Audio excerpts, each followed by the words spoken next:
جناب اسپیکر آپ کی توجہ چاہوں گا کہ اس وقت یہاں پہ جو یہ مسودہ پیش کیا گیا قومی اسمبلی میں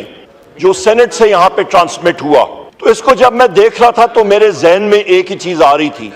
کہ اس کے اوپر آپ کا سیکریٹریٹ جناب اسپیکر ایک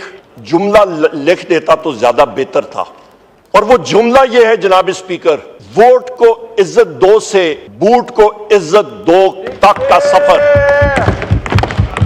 یہ جملہ ہونا چاہیے تھا۔ جناب اسپیکر یہاں پہ آرڈر ان دا ہاؤس کر لیں جناب اسپیکر، جو میں باتیں کروں گا وہ تلخ ان کو لگیں گی، کیونکہ یہاں پہ ان کو یہ ہٹ کریں گی ضرور، کیونکہ یہ سچ باتیں ہوں، اور ضرور یہاں پہ جناب اسپیکر میں بات کروں گا کہ اس وقت یہ ہاؤس، یہ ڈیموکریسی باہر جا کے ایک بڑا سا بینر لکھتے ہیں، جمہوریت فار سیل، ریٹ 1 ارب سے 3 ارب روپے فی MNA، وہ بھی یہاں پہ لکھتے ہیں۔ یہ ریٹ جا رہا ہے جناب اسپیکر، اور یہاں پہ جو جن لوگوں کا شکریہ ادا کیا جا رہا تھا، وہاں پہ جناب اسپیکر نامعلوم لوگوں کو بھی یہ شکریہ ادا کر دیتے تو بہت بہتر ہوتا۔ وہ ویگو ڈالوں کو بھی اپریشیٹ کر لیتے جناب اسپیکر، جن کے ذریعے ہمارے 5 لوگ ہمارے جو ہیں وہ زدکوب کر کے یہاں پہ رکھے ہوئے، کوئی آپ کے اوپر 4th فلور پہ رکھے ہوئے ہیں، ان کو بھی ان ویگو ڈالوں کا بھی ذرا شکریہ ادا کر لیتے، بہت اچھا ہوتا۔ شاہزور ٹرک، جناب اسپیکر یہ جو امینڈمنٹ کا پروسیس ہے، یہ سارے کا سارا پروسیس جہاں سے شروع ہوا یہ ایک بدبودار پروسیس ہے، اور اس پروسیس کا جہاں سے یہ شروع ہوا اس کی بھی جناب اسپیکر میں آپ کو اس وقت بتاتا ہوں وہ اوریجنز کیا تھے۔ وہ جناب اسپیکر یہاں پہ میں بات کر رہا تھا اس بدبودار پروسیس کی، جہاں سے یہ پروسیس شروع ہوا جناب اسپیکر اس پہ ذرا نظر ثانی کریں، اور یہ تاریخ کا حصہ ہونا چاہیے۔ یہ پروسیس شروع ہوا جناب اسپیکر جہاں پہ عدلیہ پہ ڈرون حملہ ہونا تھا، ایک آزاد عدلیہ کو اس کا گلا گھونٹنے کا آج یہ پروسیس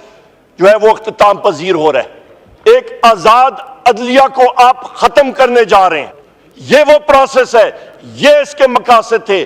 شروع ہوئے تھے، جو مولانا فضل الرحمان صاحب نے اپنی تقریر میں بھی بات کی تھی جلسے میں، کہ کالا تھیلا تھا اور کالا سانپ تھا، بالکل صحیح کہا تھا مولانا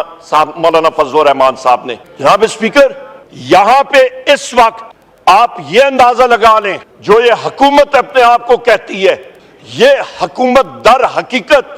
پاکستان کی عوام کی صحیح معنوں میں ترجمانی نہیں کرتی، کیونکہ یہ ایک چوری شدہ مینڈیٹ فارم 47 لے کے یہاں پہ بیٹھے ہوئے ہیں۔ اس مینڈیٹ کو پاکستان کی عوام تسلیم ہی نہیں کرتی۔ جن لوگوں نے 1.5 لاکھ 2 لاکھ ووٹ لیا تھا، صبح اٹھے 9 فروری کو ان کو ہرا دیا۔ جو لوگ لائٹیں بند کر کے سو گئے تھے، صبح اٹھے وہ جیتے ہوئے تھے۔ یہ وہ لوگ ہیں جناب اسپیکر جو کہ یہ آئینی ترمیم 26ویں لے کے آئے تھے، یہ ان کے حالات تھے۔ دوسری بات میں کروں جناب اسپیکر کہ جس وقت اسی ہاؤس پہ اسی ڈیسک سے میں بحیثیت اپوزیشن لیڈر اٹھا اور میں نے کہا جناب اسپیکر اسپیشل کمیٹی بنائیں، کس لیے کہ MNAs کے رائٹس اور پریویلیجز کا تعین کریں۔ ہم لوگ وزیر اعظم عمران خان صاحب سے ڈیالہ جیل میں ملنے جاتے ہیں، وہاں پہ پریویلیجز ہمارے استحقاق مجروح ہوتا ہے۔ آپ کو میں نے خط لکھا، آپ نے اس کو واپس کیا، آپ نے کال کو ڈیفائن کیا، آپ نے وہاں سے مجھے واپس اس خط پہ لکھا اور آپ نے کہا جی کہ یہ نہیں ہو سکتا۔ اسی جگہ پہ میں نے اٹھ کے کہا جناب اسپیکر آپ اسپیشل کمیٹی بنائیں، آپ کے پاورز میں ہے کہ MNAs کے رائٹس اور پریویلیجز ہم ہوں یا نہ ہوں، آئین اور قانون کا حصہ ہونا چاہیے۔ اس کے بعد اسی پارلیمنٹ میں آپ کے ویگو ڈالے آئے، آپ کے انٹیلیجنس ایجنسیز کے لوگ آئے، اسی پارلیمنٹ میں ہمارے MNAs کو انہوں نے زدکوب کیا، اسی پارلیمنٹ کے پریسنٹ سے ان کو گھسیٹ کے لے گئے، اسی پارلیمنٹ کی بے توقیری ہوئی، اسی پارلیمنٹ کی تذلیل ہوئی، اسی پارلیمنٹ کو نیچے کیا گیا۔